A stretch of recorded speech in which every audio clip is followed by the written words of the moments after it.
kabaja qabuutii fi nama kabajaan dhalatee fi nama kabajaan guddatu nama kabaja keefi nama si jabeessuuf utubaa si ta'u sitti hin fakkaatin kan si qaluu billaa sitti horodatu gola amanaan na qabdaaba utaalee yeroon bitee ka'u nagaan waaqayyoo isiniif haa baay'atu hordoftoonni Saarontuu biyyatti kan argamtan biyya keessaa fi biyya alaa nagaa keessan fayyaadha jirtu anis jira waaqayyoo fagaachuunis immoo akka jirtan abdii fi amantii guutuun qaba. Guyyaa har'aa kana immoo akkuma kanan dura baratame jechuudha jechoota nama barsiisanii fi irraa hubatamanii kanan dura isiniif qoodee ture jechuudha kan dubbisee fi kan argeerra har'as immoo guyyaa har'aa kana kan dubbisee fi kan argeerraan isiniif fidee dhufeera jechuudha. Jalqabarratti jechuudha dubbachuun beekumsa miti. Fakkeenya isiniif kaasa namni dubbatuu fi namni haasa'uu fi namni lallabu hundumtuu beekaa miti. Beeka jechuun nama cuunfee fi cimmiqaa godhee waa gingilchee haasa'uu danda'udha. Namni dubbatu garuu qilleensarraa fiduu danda'a, lafa hedduudhaa fidee dubbachuu danda'a. Tabboo bishaanii yoo beektan yookiis immoo kan bishaan keessa faaggaa sana yoo beektan kosiiwwan bishaanii hedduu baatee deema. Namni dubbatus iddoo hundumaatti fidee waan hundumaa dubbata. Beekaa miti garuu jechuudha. Namni dubbatu martiyyuu beekaa miti.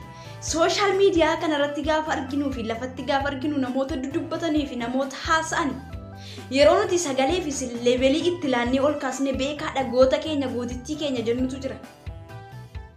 Kun garuu abadan goota miti yookaas barsii beektuu miti yookaas beektuu miti yookiis beekaa miti.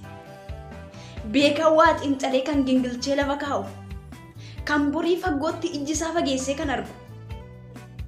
Bormaaltu akka biyya kana jijjiiru, bormaal akka dhaloota kana jijjiiru, bormaal akka jireenya isaa jijjiiru kan fageessee lafa kaa'u. Dursee kan qoxuu fi dursee kan soquu jalqabu sun beekaadha. Namni as iyyee fi namni haasa'ee fi namni dubbatee fi namni dudubbatu hundumtuu beekaa miti. Namni afaanin iyyuu fi namni afaanin lallabu hundumtuu gootas miti. Goota jechuun isa ichimee waa hojjechuu beeku. Isa gangalchee lafa rakkooti qimmiddaa keessaa nama baasu. Goota jechuun aarsaa of kennee kan aarsaa si oolchu. Goota jechuun aarsaa kaffalee isa lubbuurraa baraaru. Goota jechuun ofii darbee isa si dabarsu. Goota jechuun dursa tarkaanfatee kottu tarkaanfadhu isa jedhu. Goota jechuun isa dursi dura ceekee kottu ceesiin jedhu. Goota jechuun ofii dura dhaabbatee siin kottu booddee koo kan siin jedhu. Kan afaaniin miti, kan hojiin agarsiisu, kan qaamaan mul'atu, kan hojiidhaan lafatti kalaqee lafa kaa'u. Isa akka dubbatee ga'u, isa akka hojjetes ga'u. Onneensa sibiila jajjabaataa yoo ta'e, kutataa fi murteessaa, kutattuu fi murteessituu isa taatetu goota. Ishee taatetu beektuudha, beekaadha, gootittiidhas. Sanarraa kan hafe garuu namni dubbatu hundumtuu beekaa miti. Yeroo tokko tokko wallaalummaa keenya irraa natti fakkaata yookaas isinitti fakkaachuu danda'a. Namoonni dubbatan hedduun isaanii waan isaan beekumsa qaban fakkaatu. Yeroo booddee garuu keessaa yaa'ee waan dhumuuf beekumsa isaanii irraa dhabna. Kanaaf wanta isiniif fakkeenya fudhadhee tubboo bishaanii yoo beektanii lafa hundumaatti haree badiyaa gaafa bishaan keessa dhumu garuu hoffaata. Kanaafuu namni dubbatu hundumtuu beekaa miti. Kan biraa obsuun wallaalummaa miti. Jireenya jiraattu keessatti fi deemsa deemtu keessatti obsuun si barbaachisa. Yootiin obsitu ta'e ulaa mana keessa barcoo mana keessa atirra teessutu dhayeessi kumbiseetu biyyoo si nyaachisa. Yoo obsite garuu fiddee lafa yaada kee fi galma kee keessa obsi immoo riqicha injifannoo keeti borsi milkeessiti daandii siif cirti. Galma keef milkeessituu kan taate obsa godhadhu ati akka erga nama taate jiraatte.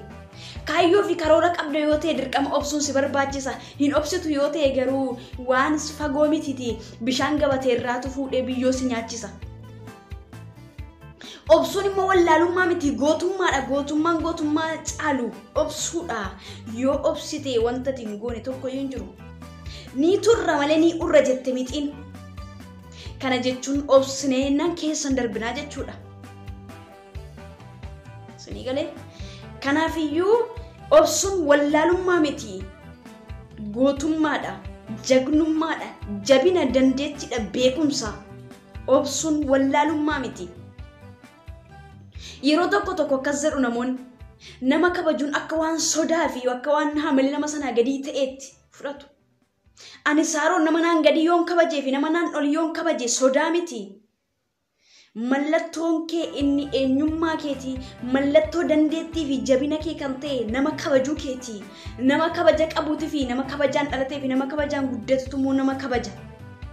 Uummata kabaja qabu keessaa yoo dhalatte taate ati nama kabaja, namaaf ulfina laatta, iddoo laanaas namaaf laatta. Yoo kan kana ala ta'uu baate garuu nama sin kabaju. Namnis kabaja kee hin fedhu. Addaggee taata. Kanaaf nama kabajuun sodaa miti. Mallattoo jabinaa fi dandeettii fi beekumsa keeti. Mallattoo dandeettii keeti. Mallattoo eenyummaa fi dandeettiin kee kan ittiin ibsamu iyyuu nama kabajuu keeti. Kabaja yoo namaa qabaatte namni si kabaja. Barcuma ulfinaa abbaatu of jalatti eega. Waan kana immoo dhugaadha jettee gonkumaa hin fudhatin. Nama beektu hundumaa fira kee sitti hin fakkaatin. Sareen nama hin beekne dugda duubaan nyaatti.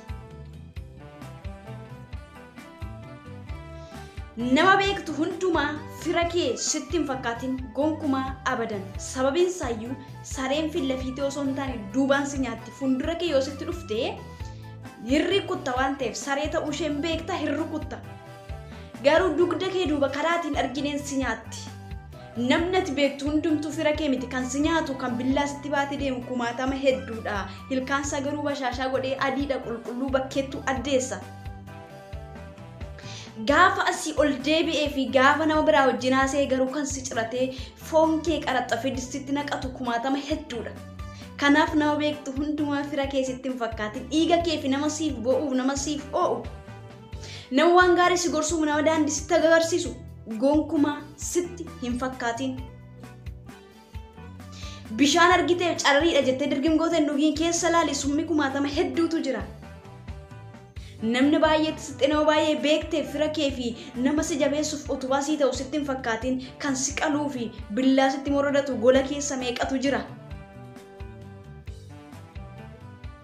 Kanaafuu nama beektu hundumaa fira kee fi dhiiga kee warra siif oofu warra lammii kee tasuma jettee hin fudhatin. Sababiin isaayyuu sareen fillafiitii miti duubaan si nyaatti. Namni ati beektus fillafiitiin sababa ati beektu fillafiitiin sitti dhufu duubaan si nyaata. Osoo ati hin beekii maqaa akkuma kitila sitti kenna. Dugda kee duubaa garuu xurii maqaa kee lafafa.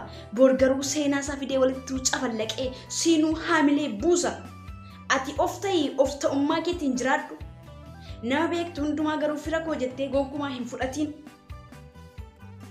Kan si lolu hundumtuu immoo diina kee sitti hin fakkaatin. Kan si lolu badisa kee karaarraa si deebisuu fi akka ittiin cabne bowwaa seentee hallayyaa keessatti akka ittiin awwaalamne. Kan garuu kan si lolu dhugumaan onnee isaarra si jibbeeti. Akka ati baddu kan hin feene si loluu danda'a, sitti dheekkamee si ori'uu danda'a, faarasa si dhooffatee dugda duubaanii si hamachuu didee fillafiitiin sitti dheekkama. Kan fillafiitiin sitti dheekkamu tokko garuu sirriima si jibbeeti. Haamilee si buusuufidha dugda duuba si deebisee manatti si affanee ofiisaa fillafiitii ba'uuf. Kanaafuu kan si lolu hundumtuu immoo diina kee miti. Kan si deebisudha. Kan si cabsudha. Gingilchaa keerranyi kaadhuuti fudhadhuu liqimsi. Nyaata jedhamee kan si dhiyaate hundumaa nyaachuudhaaf yookiin soorachuudhaaf hin dhiyaatin. Kamtu na baasaa kamtu naaf ta'a jedhii keessaa filadhuutu liqimsi. Badiirraa namni si dhowwu hundumtuu hammeenyaaf sitti hin fakkaatin. Daandii tokkorra yoo ati deemaa jirta ta'e daandichi si balleessa dugda duuba deebii yaa abaluu koo yoo siin jedhe. Na balleessuu fi daandii koo sirree jettee xiiqeffattee hin fiigin. Dhugumaan daandiin kee si baasaa iyyuu kan sirri dhowwus jira. Garuu si balleessa hallayyaa si buusa bor si boosisa. Bor mallakkoo si harcaasisa. Bor lubbuu kee fudhatee deema kan dursee argi kan dugda duuba si deebisuus immoo hamminaaf yookiis immoo badisaaf sitti hin fakkaatin. Namati beektu hundumtuu fira kee miti. Namni si lolu hundumtuu diina kee miti. Kan badiirra si deebisu immoo hammeenyaaf miti. isaan kana gingilchii liqimsadhu. Gingilchii fudhadhu gingilchii jiraadhu. Yaa michuu koo dhiigaan bittee na fidde malaala.